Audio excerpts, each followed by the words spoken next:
Hello students, welcome to Tunga online classes. Chemistry classes are going on. I am teaching you chemical bonding and molecular structure. I hope students you are doing good. Okay.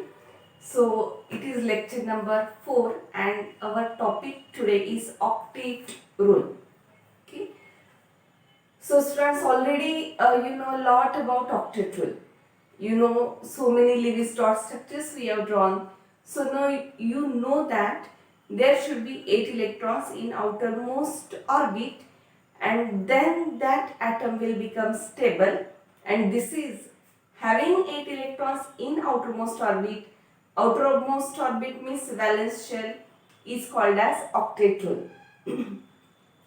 So how octet rule or how 8 electrons any atom can gain, then that also we have seen that atoms will either transfer electron, that is formation of ionic bond, or atoms will share electron, that is covalent bond, and finally they will have 8 electrons in their outermost orbit. Outermost orbit is higher energy orbit. Okay, and that it is called, why it does so? To become stable. I have told that they want to become, atoms are unstable, they want to become stable, so they do so, they form chemical bonds. Okay, so what exactly thing should be involved or terms, important point should be covered in writing octet rule. Okay, let us see how to write octet rule. So see here student, atoms can combine. How atoms combine? Two ways, either by transfer of electron or by sharing of electrons. So atoms can combine either by transfer of valence electrons or by sharing of valence electrons. Why? So that they should have 8 electrons in their outermost orbit. To possess 8 electrons in outermost energy level. Outermost orbit, that is outermost energy level. They should have 8 electrons. Next, why they want 8 electrons? For stability. For its stability. It is called as octet rule. Okay, students. So write down octet rule properly. Point cover. Just don't write that having 8 electrons in outermost orbit is called as octet rule. Okay. So write it correctly. Atoms can combine either by transfer of electrons or by sharing of electron, and finally they will possess 8 electrons in their outermost energy level. Why? For stability. This is called as octet rule.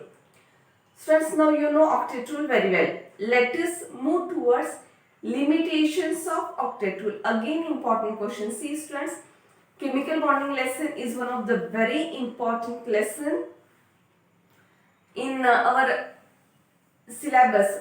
No topic from chemical bonding is deleted because everything is important. So it is having a good weightage of 11 marks. Weightage I have written here, 11 marks weightage is there. Okay. So let us start with today's topic, octet rule. Rather, our topic today is limitations of octet rule.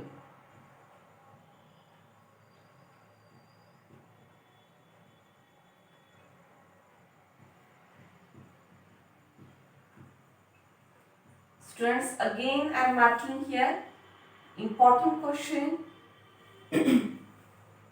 Write limitations of octet rule. Limitations means what? Where octet rule is not followed. Okay. Let us go on understanding. I will take ample of example to make you to understand limitations of octet rule. First limitation, student, is incomplete octet. Incomplete octet. What is incomplete octet, students? In some compounds,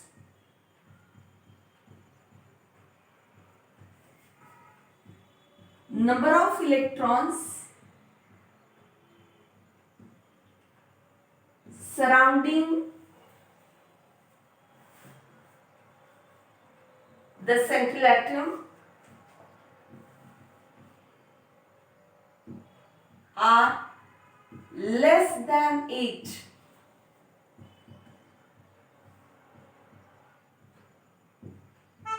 It is called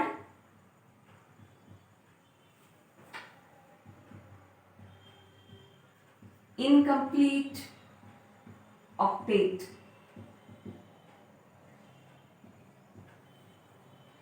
Understanding, students? What is incomplete? Not complete. Octet means 8 electrons should be there in outermost orbit.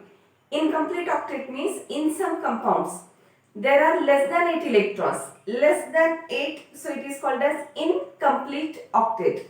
In some compounds, number of electrons surrounding the central atom, you should see the central atom, are less than 8. It is called as incomplete octet.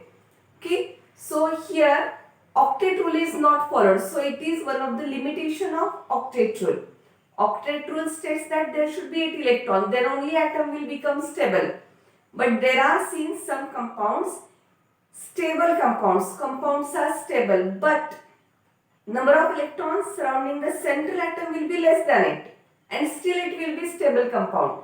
So this is again the limitation of octet rule. Let us understand this by taking some example. So and see here, I will take examples here. Example you can write LiCl.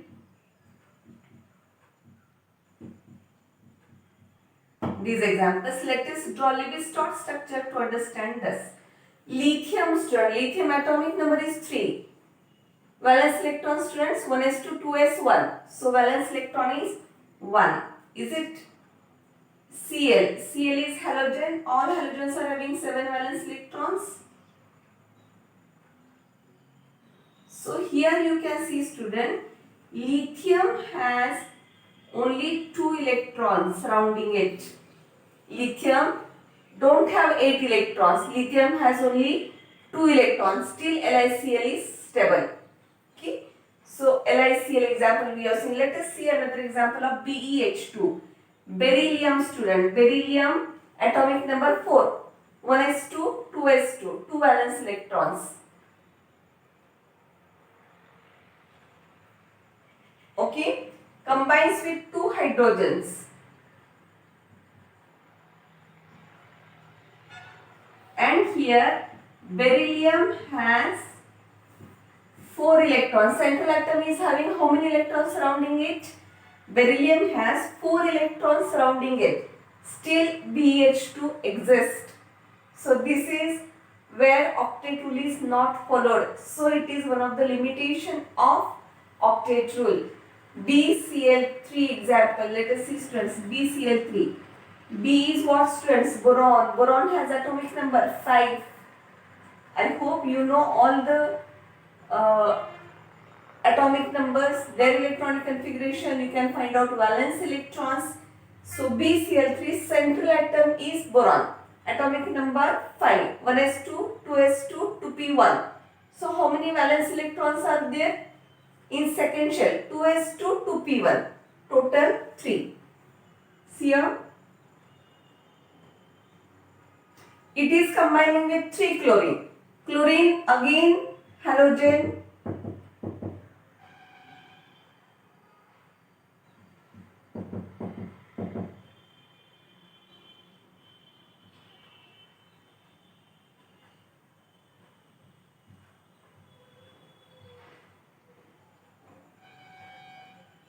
So here you can see boron has how many electrons?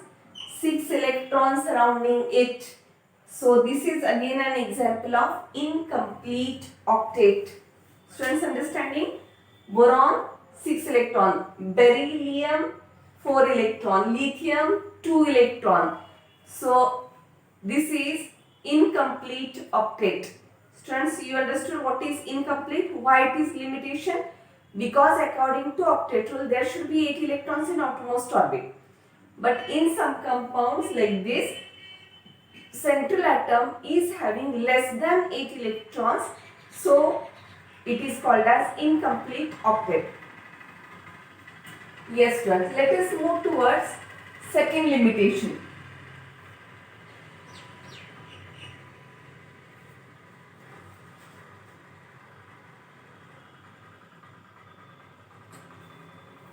Student, we can guess very easily. What is expanded octet? How is less than 8 like that? In some compounds, the number of electrons surrounding the central atom will be more than 8. And then it is called as more than 8, so expanded octet. Let us see.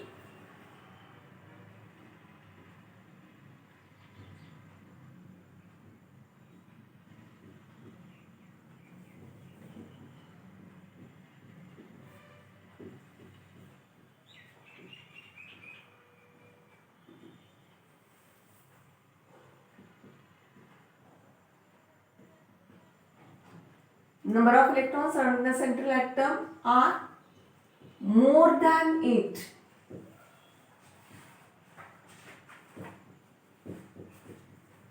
It is called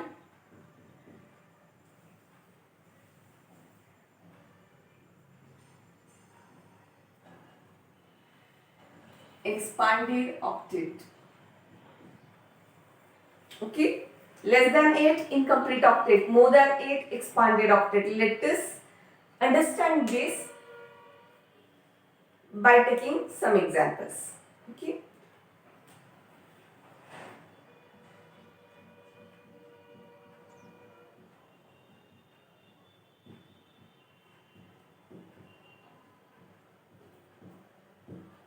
Now see students.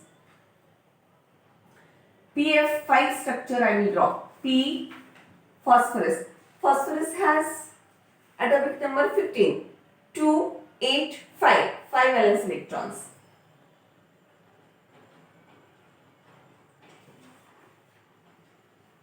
Combines with 5 fluorines. Fluorine is halogen, 7 electrons.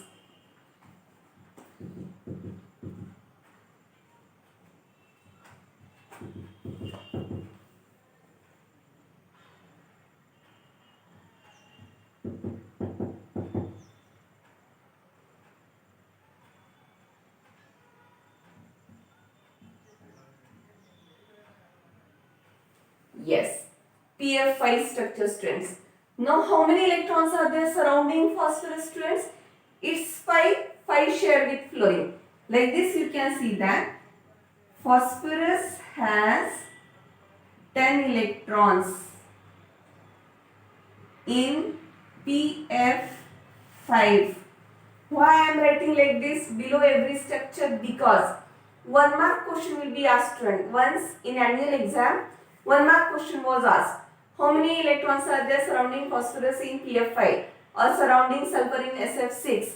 Like this 1 mark question will be asked. In PF5, so think about PF5 structure and then you should write the answer. So right answer will be 10 electrons. Let us move towards SF6 structures. See a student, SF6.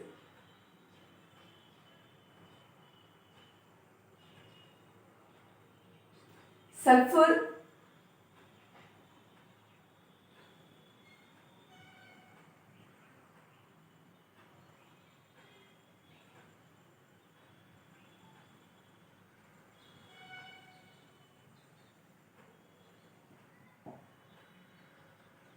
sulfur atomic number 16, 286, so it is having 6 electrons surrounding it. It combines with 6 fluorines.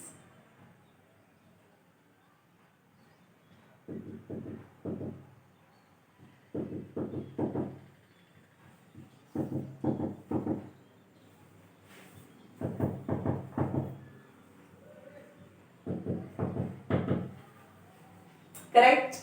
Now what can you say? Sulfur has 12 electrons in SF6. Agree students? How many electrons are there surrounding sulfur in SF6? Question will be asked for 1 mark. So answer is 12 electrons. Let us take one more example to understand expanded octet. Sulfuric acid H2SO4. See a student. Now student H2SO4. Different type of example we are taking. In H2SO4, hydrogen is there, sulfur is there, oxygen is also there. Now, which is central? Central, the rule I have told you that always less electronegative atom should be at the center. So, among H2SO4, hydrogen leave because it is electropositive only. But among sulfur and oxygen, which atom you will keep at the center? Sulfur, oxygen. So, you will be knowing that which group stands 16th group elements. Is it oxygen family? Below oxygen comes sulfur, and down the group electronegativity always goes on decreasing. So who is less electronegative? Sulfur. So sulfur should be at the center. Understanding? Rule states that less electronegative atom should be at the center. So sulfur I will write at the center. So structures is done. Sulfur, H2SO4 structure I am drawing. SO4 I have drawn first. Sulfur, SO4 and H2. So two hydrogens outside. First write the arrangement of various atoms. Now let us draw the electrons. Sulfur strand. Sulfur has how many valence electrons? Of course 6. See here. See the structure. 6 electrons I have drawn for sulfur. Yes. Let us move towards oxygen. Oxygen 6.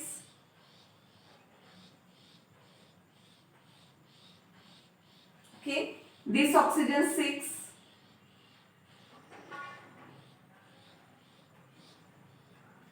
Like this, these two oxygens are completing their octet by forming double bond with sulfur. Now, these oxygens should form single bond with sulfur, but these oxygens are having how many valence electrons? 6. They are in need of 2. So, they will share 2. But out of 2 electrons which these oxygens are going to share, 1 electron they will share with sulfur, 1 they will share with hydrogen. So, let us see now. This oxygen 6. 2 it will share. 1 it will share with sulfur. 1 it will share with hydrogen. Understood? Same with this oxygen. Total 6 electrons. 1 with sulfur. 1 with hydrogen. Okay. This is H2SO4, very stable structure. Both hydrogens are completing their duplet. These all 4 oxygens are completing their octet, but see, in sulfur surrounding number of electrons are 12. You can see that 6 plus 6 total 12. So here I am writing sulfur has 12 electrons in H2SO4. Student, each and every example you should write when this question will be asked. So 2 limitations are over, still more are there. Let us move towards next limitations of octet rule.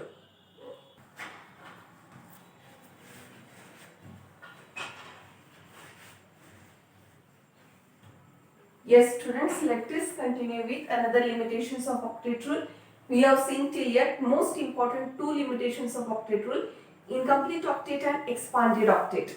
Incomplete octet less than 8 electron, expanded octet more than 8 electron. Let us move towards third limitation of octet rule.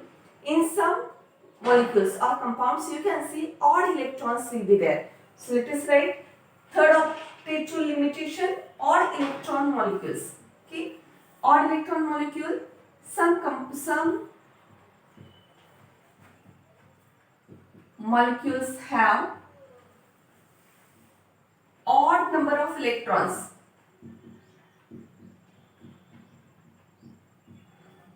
And hence octet rule is not satisfied. Odd number of electrons will be there, students, and that's why octet rule will not get satisfied in such molecules. Let us take example of NO. NO means what? Nitric oxide. Take example of NO2, nitrogen dioxide.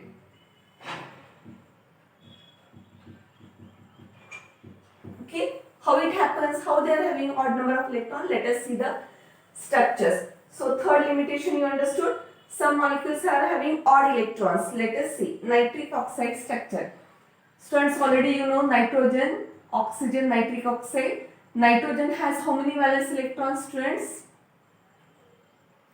5 valence electrons are there. Oxygen 6 valence electrons are there, and there exists a double bond between them in nitric oxide. Okay, so what can you see, student, here? In nitric oxide, NO, nitrogen has how many electrons? So you can see nitrogen's 5 plus 2 shared, total 7. Odd number of electrons are there. So here you can see nitrogen has 7 electron, odd number of electrons are there. Okay, let us take another example. Nitrogen dioxide, NO2. See, student, how I am drawing the structure? NO2. Okay.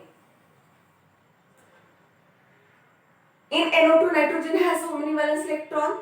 5. Oxygen 6.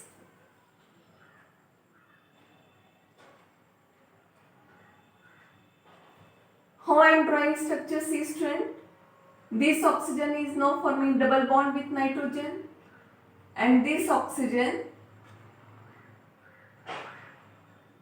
is forming single bond. Okay. NO2 structure. See correctly. Nitrogen's 5 valence electrons I have shown. Every oxygen 6 valence electrons I have shown. One oxygen is forming double bond and other is forming single bond. You can draw structure reverse also, means this side double bond, this side single bond, no problem. That is also correct. Now what happens, student? In NO2 structure, in nitrogen dioxide structure, now you can see that this oxygen has completed its octet by forming double bond. But this oxygen is having 6 plus 1, 7 electron. Its octet is not completed. This oxygen, single bonded oxygen. Middle nitrogen, see, it's 5, 6, 7 and 8. But what happens? In NO2 structure, nitrogen donates its 1 electron to single bonded oxygen atom. Nitrogen donates 1 electron to single bonded oxygen atom. So, student, in this structure, what I am doing, see, I am removing 1 electron of nitrogen because it donates it. Donating 1 electron gives its plus charge.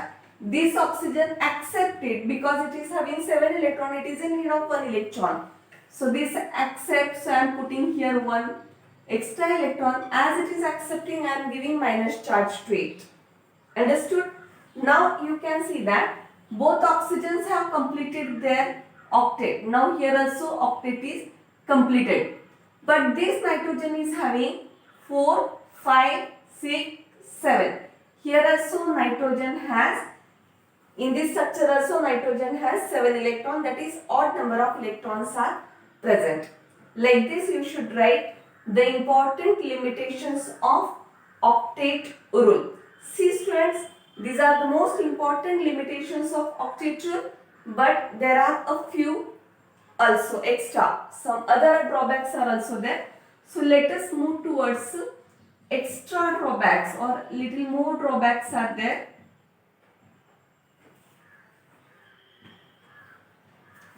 Extra drawbacks of octet theory or octet rule. Which are that drawbacks? So I will move towards one of that. Students, we have seen repeatedly that all noble gases are having 8 electrons in their outermost orbit and they are naturally stable by having stable electronic configuration. But so we think that okay, 8 electrons are already present, so noble gases do not combine because already stability is there. But it is seen that some noble gases like xenon, krypton, they are reactive.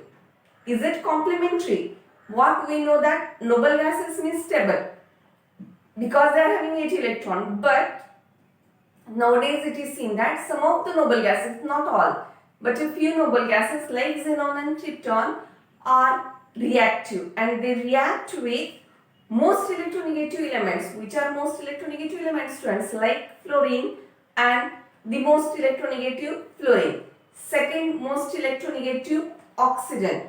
and they react with these two elements and they form a number of compounds. So this is again against the octet rule. Yes, and that's why we are going to write this drawback. I hope you understood. According to octet rule, if 8 electrons, stability should be there. Noble gases have 8 electrons, they are stable, so they should not combine. But it is seen that some noble gases like xenon and krypton are reacting with oxygen and fluorine and forming a number of compounds. Let us write this. Extra drawback of octet rule. I will write fourth one. But if question is asked limitation of octet rule, you should write first three. Okay? Because they are the most important limitations. I will write some noble gases like xenon, krypton. I hope you understand the symbols. Xenon, krypton reacts with electronegative elements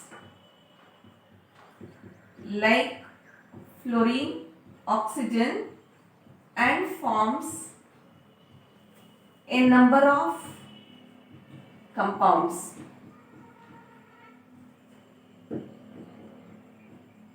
Many compounds are there, HCF2, HCF4, HCF6, like this many compounds are there, HCO3.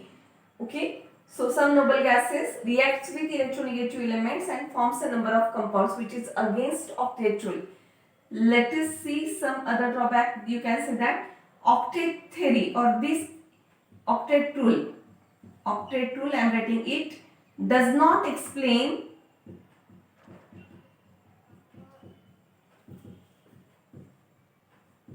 shape of the molecule. And lastly, I will write octet rule does not explain energy of the molecule. You write that correctly. So lastly, shape of the molecule is not at all explained by octet rule. Octet rule don't explain shape of the molecule, students.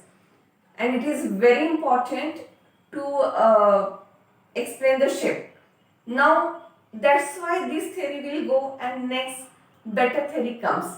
And so next theory will be the theory which predict shape of the molecule. You should understand, you should enjoy the history of chemical bonding, students. Now you should understand that octet theory I taught you. This theory most important limitations we have seen. It is having so many limitations. Now next theory will come which will predict the shape of the molecule. We will start that theory after 1 or 2 classes. Again still more concepts are there that we'll see, and then we'll go for the next theory which will predict the shape of the molecule. And then after that theory, next theory is there which the theory which predicting shape, that theory will not explain the shapes. So that theory will go and next theory will come. Next theory will even predict and even explain the shapes. Like this, one by one we are moving forward towards chemical bonding, new and new theories. So student, I hope you understood all the limitations. Last limitation was it does not explain shape of the molecule, even it does not explain energy of the molecule. Okay, so some other few more things are there. Let us move towards next topic, students. Students, now let us move towards, after octet theory, let us see something about electrovalent bond or anion bond. Next topic. Already yesterday or previous classes we have seen that how ionic bond is formed or how electrovalent bond is formed. Okay, so ionic bond is formed by transfer of electron. One atom donate electron, another atom accept electron. Who donate will get plus charge, who accept will get minus charge. Is it? Now, after getting plus and minus charges, there exists electrostatic force of attraction, and hence ionic bond is also called as electrovalent bond. So here I have written ionic bond or electrovalent bond. What is ionic bond? The bond formed by transfer of electron. After transfer, one atom will get positive, another minus charge. There exists electrostatic force of attraction. So this bond is also called as electrovalent bond. Now students, let us see which factors are favorable, which factors promote formation of electrovalent bond. So the topic now is factors favorable for formation of ionic bond or electrovalent bond. Which factors favor formation or which factors promotes formation of ionic bond? Very simple topic, relax and listen. Now for ionic bond, always consider an example of NaCl. Always I am telling you the example of NaCl for ionic bond. Now let us first see factors which are favorable for cation formation. In NaCl, who is cation? Na plus. Okay. So which factors are there which favors formation of cation? Now student, how cation is formed? Cation is having plus charge. How plus charge that atom will gain? By donating electron. So how should be the atom so that this cation formation becomes very easy? Or how should be the atom so that easily cation is formed? That is called as factors favoring cation formation. So students, you should think and tell me how should be that metal. NaCl, Na is the metal or cation forming atom. How should be it in terms of size? What you guess? Now it should donate one electron. It should donate that one electron or two or three, whatever. If donating means plus charge, that is cation formation. How should be the size? If size is small, then it will donate easily. Or if size is large, big enough, then it will donate easily. Then you know already that if size is bigger, then removing electron is easy. Because electrons will be far away from the nucleus. Force of attraction will be less, so electrons can be removed easily. So for cation formation, larger size is favored. Cation, atom forming cation should be large in size. That much easily that cation will form. Understood? So what I am writing, see students, first factor for formation of cation is larger size of atom forming cation. Size should be large. I will take example of first group element students. All you know that first group element always donate electron and forms cations. In that first group elements, which are first group elements, lithium, sodium, potassium, rubidium, cesium, francium. Francium will not consider because it is radioactive. Among them, always down the group size goes on increasing. So who will form cation very easily, student? So Cs, cesium forms cation more easily than rubidium, than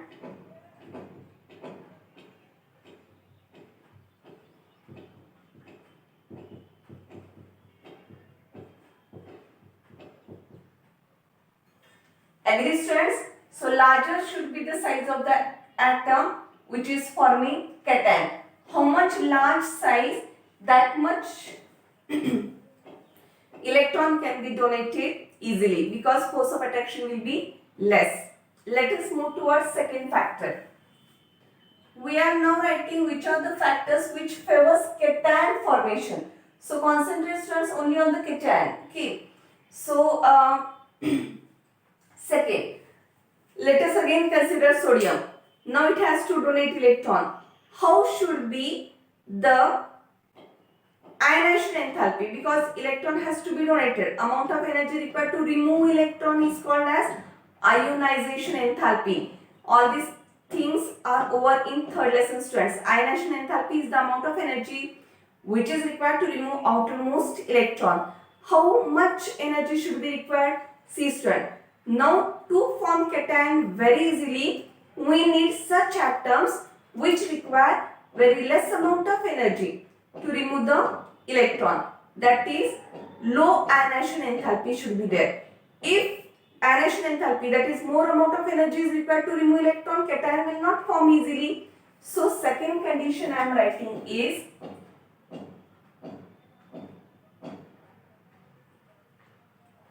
cation forming atom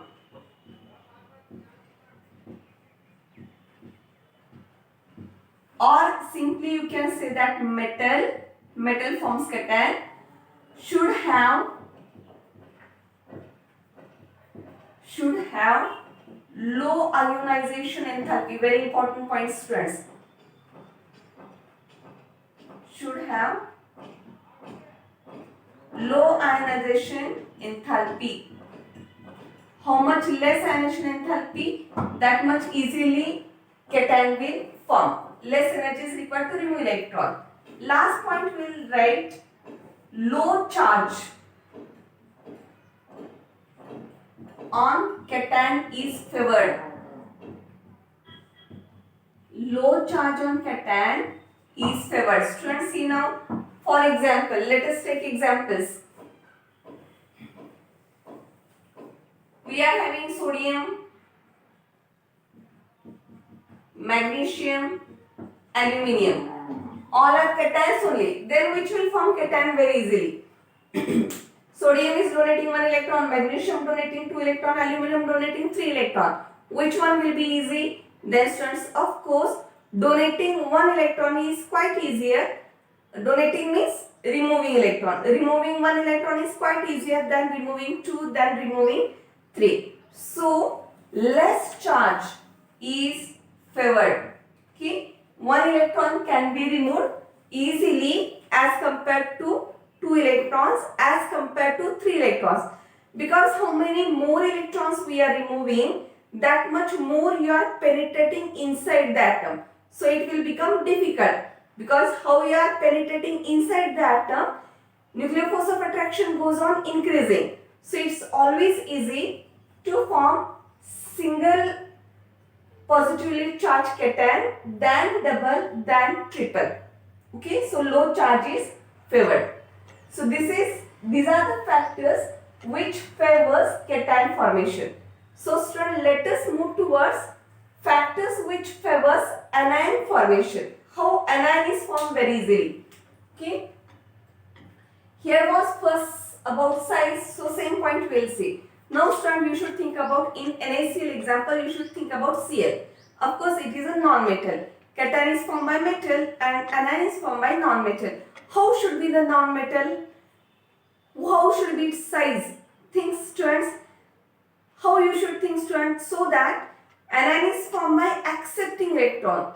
Which atom can accept electron very easily? If atom is small size or atom is large in size, who can accept electron very easily? Then very well you can understand that how much smaller size, that much nuclear force of attraction will be stronger and electron can be accepted easily. So here factor I will write exactly opposite. Smaller size of non-metal should be there. Non-metal means what here? Atom forming anion. I am calling it as non-metal. Generally non-metals will form anion. So their size should be small. How much smaller size, that much anion will form easily. The factor favorably smaller size of non-metal. Let us take example. Take example of halogens. Which are halogens? FCl, Br, I. Down the group size goes on increasing. So among FCl, Br, I, who will form anion easily? Smaller size. Size goes on increasing, smaller size flowing will form anion easily. Because its size is small, it can gain electron, it can accept electron easily. Let us move towards second factor. Here we have written that ionization enthalpy was less because it has to remove electron, donate electron. Here which enthalpy you will think, students? In anion formation, electron is accepted. Okay. So which enthalpy? Electron gain enthalpy. Electron will be gained. So you should think about electron gain enthalpy, that is also called as electron affinity. It should be how? Of course, electron gain enthalpy should be high. If their tendency to gain electron is high, it can gain electron very easily. So I am writing second factor, high electron gain enthalpy of non-metal. Non-metal means the atom which is forming anion. Okay, there should be high electron gain enthalpy so that that non-metal can gain electron very easily. Third factor, student, of course we will see the charge. Here also same thing, student. Low charge on anion is favored. Why, student? Because you only think low charge means what? Anion is getting or accepting 1 electron or 2 electron or 3 electron, which is easy. Accepting 1 is always easy, then accepting 2, then accepting 3. So here you can take example of, which example we will take, students? Here I am writing example of, okay, oxygen, you can write example of nitrogen. Here you can see that fluorine gaining, accepting 1 electron, oxygen accepting 2, nitrogen accepting 3 electron, which is easy. How much less electron has to be accepted? That is easier. So I am putting sign like this. Okay. In both cases, in cation as well as anion case, always lower the charge is favored, whether it is cation or it is anion formation. Okay. So students, these are various factors which favors formation of ionic bond or formation of electrovalent bond. Okay, I hope the topic is very clear. Go through the topic, write the things well. See you in the next video soon.